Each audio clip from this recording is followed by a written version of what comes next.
Hi, and welcome to Time Equation, a brand new YouTube channel dedicated to passion for watches. This is my personal channel on which I'll showcase my private collection, which consists of a number of timepieces I've collected over the last couple of years. I intend to showcase this collection one piece at a time, in the order I have acquired them, so you can experience the collection the same way I did, get to understand the reason why I got these watches, what I like about them, what I don't like about them, and generally how they feel wearing them. Today, we're looking at another Breitling piece, a third one in my ever-growing collection. Funny enough, this wasn't the watch I was looking to buy that day. What I wanted to buy was a nice birthday present for myself, and I was thinking of a very specific Rolex. But instead of buying it, I got a first-hand experience with the infamous Rolex waitlist. So without going home empty-handed, I decided to go with something totally different. I picked up the Breitling Premier with the B01 movement, which by no means is a consolation prize. This watch looks stunning, so let me show you what I mean. I'm sure you'll fall in love with it just as I did, at the first glance. So let's unbox it together. That way you can experience the watch the same way I did. Like the other Breitlings in my collection, Premier comes in this very similar, nice looking packaging. However, unlike the previous two, its box is blue, both outside and in. Sliding its covers reveals a leather pouch. Interestingly enough, a different kind of a pouch when you compare it to the ones found in the Navitimer and the Super Ocean boxes. Inside it is this spectacular looking Breitling Premier. In 42mm with a B01 movement, it is truly a beauty to behold. Invoking the feel of the vintage Breitlings from the 50s, this watch hits all the right notes. It can be considered a dressy sports type of a watch. It is something you can wear with a suit, or just as comfortably with a pair of jeans. I don't think there's a situation I can find myself in where wearing this piece would feel out of place. There's plenty to say about this watch, and we'll come back to it in just a second.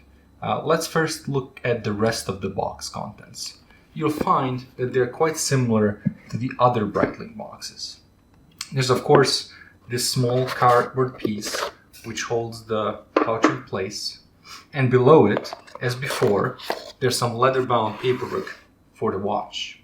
There's instructions for setting the watch, and given that this watch has a tachymeter bezel, there's instructions how to set and use it as well.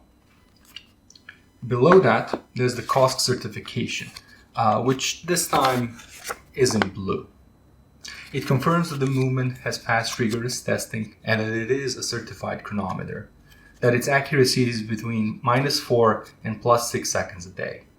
My Premier is at the upper limits of COSCs, as it performs at the steady +6 seconds a day. While that's a little bit more than I want, I don't intend on having it regulated anytime soon, which, given the etachrome within the movement, isn't a heavy lift. It can be done quickly, as many times as necessary by a competent watchmaker. On the other side, there's this digital warranty. It's a 5-year warranty for this particular model, and as is the case with all the Breitlings with the in-house movement. This one states that I bought this watch just a little over a year and a half ago. Close, but not exactly on my birthday. And as before, the last thing in the box is the international warranty. Since I had absolutely no issues with the watch, I didn't have to use it. Though it is coming up on its first service interval. To keep your 5-year warranty, you need to have the gaskets changed after the first 2 years.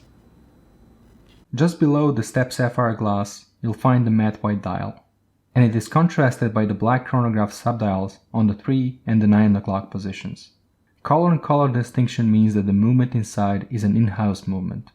This particular color combination, white dial with the black subdial registers, makes this a panda-dial, named by the association you get when looking at its colors. At the 6 o'clock position there's a date window, which, thanks to the B01 movement, can be quick set, worry-free, any time of the day. Finally, the dial is multi-layered. While the chronograph subdials are sunken, the tachymeter bezel is raised. It stands on top of the white dial as a black chapter ring. Rated to 700 units per hour, it allows measurement of both speed of a moving object and the number of units produced per hour. Personally, I don't find tachymeters all that useful in real world. They do require the knowledge of distance to be used, which limits when and how they can be used. Regardless, they are aesthetically pleasing, and in this particular case, I think that it elevates the look of the watch. There's two types of finishes on the case. High polished surfaces around the bezel and on the lugs, with satin finish on the chronograph pushes and the case profile. Case stripes on the profile are a nice aesthetic touch. They break up the profile mass and the thickness of the case. While they repeat on both sides, the 9 o'clock side is more visible. The lugs are beveled, with a bit of polish on the side.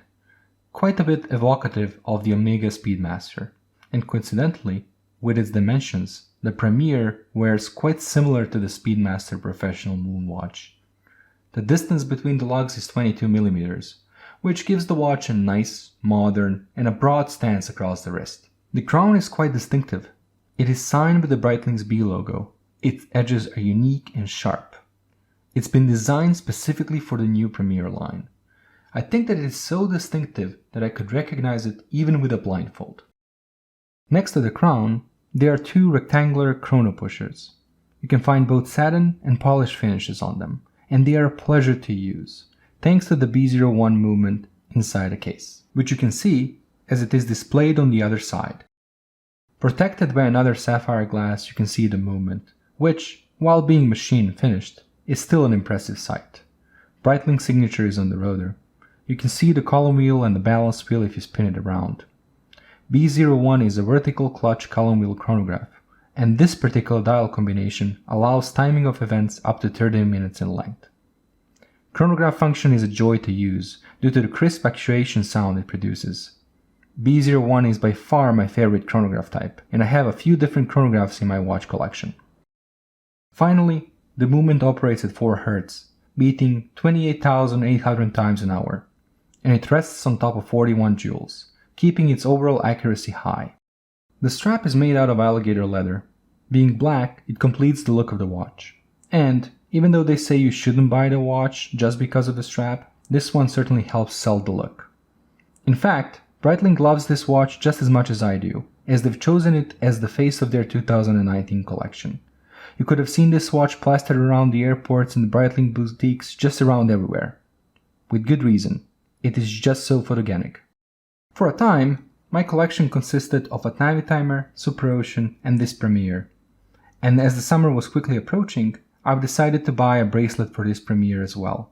That way I'd have 2 daily options to choose from, without worrying that the sweat could destroy the nice leather straps both it and the Navitimer came on.